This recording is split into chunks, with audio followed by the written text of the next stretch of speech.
Hello, kumusta? Welcome to lifeinsuranceHub.ph. Yan. So ngayon pag-usapan naman natin kung paano ka ba pwedeng magsimula na mag-invest sa variable life insurance kahit hindi masyadong malaki yung budget mo.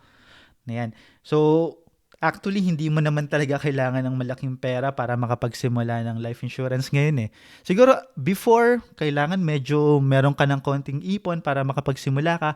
Pero at this point in time na mas accessible na lahat, na mas accessible na ang investment, mas accessible na ang life insurance, hindi mo na kailangan ng ganong kalaking pera. Yan, tulad na nabanggit ko, you can start with 1,500 per month. Yan. So, pag-usapan natin, ano ba yung variable life insurance? So, marahil nadinig mo na yung variable universal life or VUL. Ano ba to?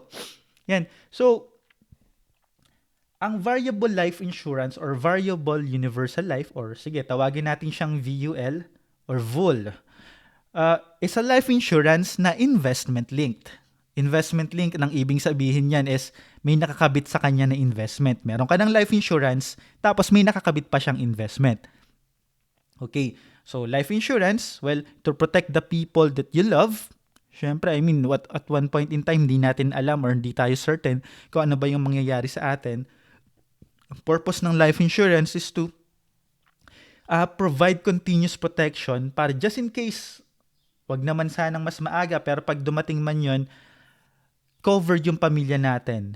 Wala na tayo, pero tuloy-tuloy silang nabubuhay with our support or with our financial support dahil nagplano tayo.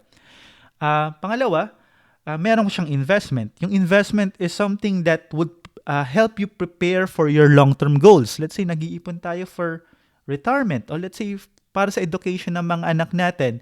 So, pwede natin siyang gawin ganon. So, life insurance or variable life insurance allows us to have some sort of peace of mind dahil meron tayong protection coming from that and meron tayong pondo na iniipon or fund na iniipon para mag-prepare sa atin sa future natin. Pag tumanda tayo during the retirement or pag mag-aaral na yung mga bata sa college. Kasi alam niyo naman, mahal ang college talaga at mas nagmamahal siya over the years. Okay. Bakit gusto ng mga taong variable life insurance? Well, simple lang naman eh. Uh, People love or people like variable universal life insurance because you're actually hitting two birds with one stone. Meron ka ng life insurance and meron ka ng investment. Some people kasi they are very reluctant to invest in life insurance kasi iniisip nila na expense lang yan eh. Iniisip nila na ganun. Hindi siya expense for one, but having an investment component, natatanggal yung notion doon sa expense lang yan kasi people are already expecting something in return doon sa life insurance policies nila. Hindi lang something in return dahil may nangyari or namatay. But kahit buhay sila, merong living benefits na pwedeng makuha sa life insurance. Sige, yun yung iisa-isahin natin ngayon. Okay, so for the 1,500 per month program, ito yung pwede natin makuha. Nabanggit ko kanina, peace of mind. So, life insurance, on the basic essence of life insurance, it provides peace of mind doon sa policy holder. Peace of mind kasi kahit ano yung mangyari sa akin at any point in time na active or enforce yung policy ko, sigurado ako, mabibigay ko yung financial support na responsibilidad ko sa pamilya ko. Pangalawa, at this age and at this point in time, hindi natin nakakalungkot man pero there are one of the major causes of death is critical illness like cancer, like heart attack, like stroke. So inyong one of the reasons kung di ka man mamamatay doon, mamamatay ka doon sa laki ng mga gastos. So yun nga sinasabi nila, yung mga sakit na yun, sakit pang mayaman kasi kapag wala tayong pera, we cannot afford to treat them.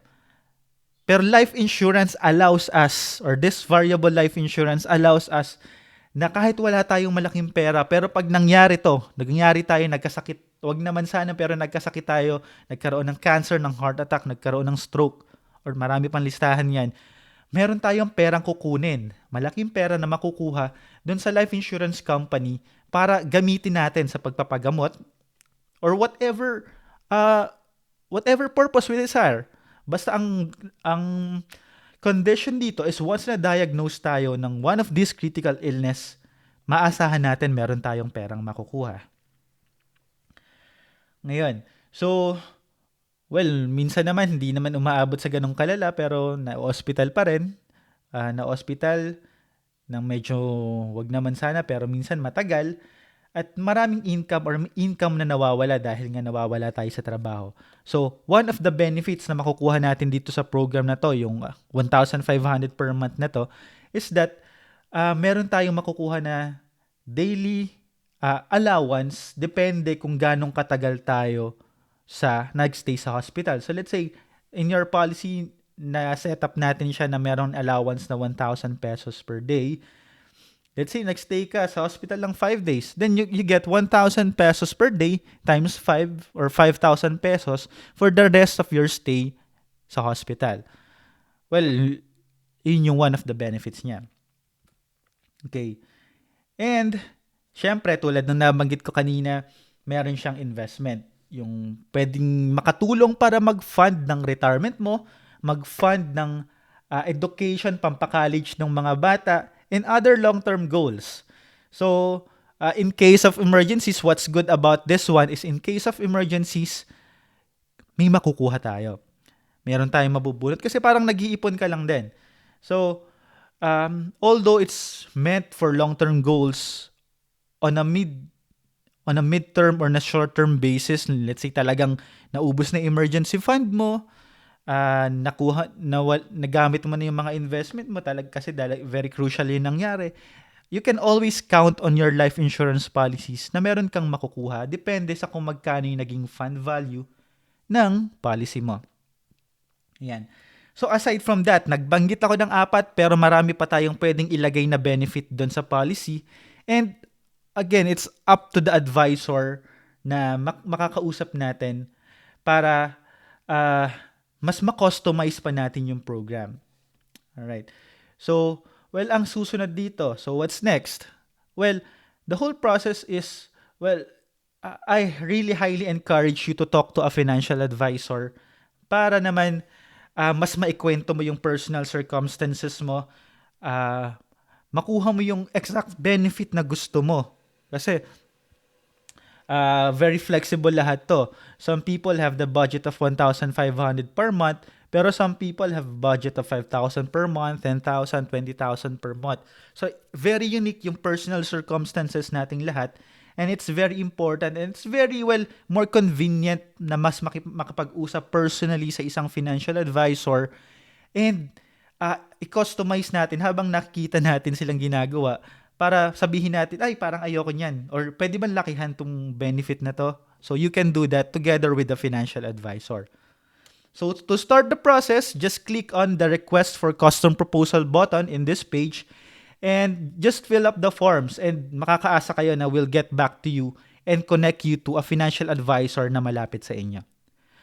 Alright, so for now, that's all. And if you have questions, you can browse through lifeinsurancehub.ph or use our contact form to keep in touch with us. For now, good luck and good luck to your journey to financial freedom. Bye-bye.